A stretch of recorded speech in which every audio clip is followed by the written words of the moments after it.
Magandang umaga, mga hurado, guro, magulang at mag-aaral. Ako po si Daisy P. Gardigo, nasa ikalawang baitang, Section Ligala. Ang aking ikukwento ay tungkol sa alamat ng Noong unang panahon, may ulilang magkapatid na naninirahan sa isang malayong payo. Ito ay sina Amparo, na ang palayaw ay Paro. Ang nakababata naman ay si Perla. Magkaiba ang ugali ng dalawa.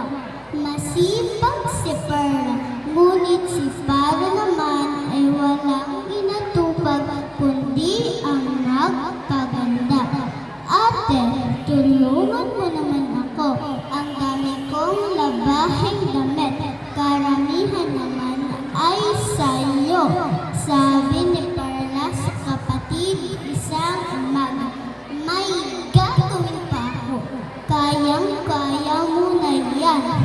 Sagot naman ni Paro habang palabas siya ng bahay upang pumitas ng bulaklak na ipapalamuti sa kaniyang buhok. Punta na nga si Perla na mag-isa sa tabing ilog para maglaba. Si Paro naman ay pumunta sa kanilang hardin habang pinipili kung aling bulaklak ang magandang ilagay sa buhok. May matandang babae na lumapit sa tanikahan. Ineng, maaari mo ba kung malusan? Sangon ng matanda. Wala akong maililimos.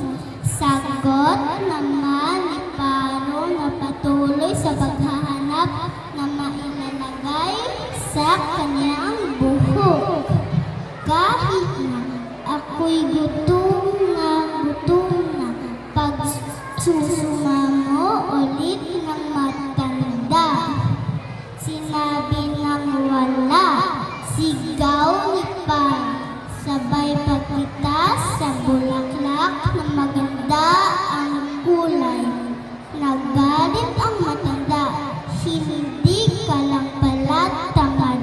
Maramot ka pa at walang galang sa matanda. Gagawin kitang tulad ng hawak ng bulaklak. Ngunit isang kulisa. Engkantada pala ang matandang babae. Nang bumalik si Perla sa bahay, hinanap niya ang kapatid sa loob ng bahay. Nang hindi nakita, ito ay pumunta sa kanilang hardin dahil alam niyang mahilig ito sa mga bulaklak. Subalit wala pa rin ang kapatid. Maya-maya pa, may lumipad na isang kulisap sa ibabaw ng mga bulaklak.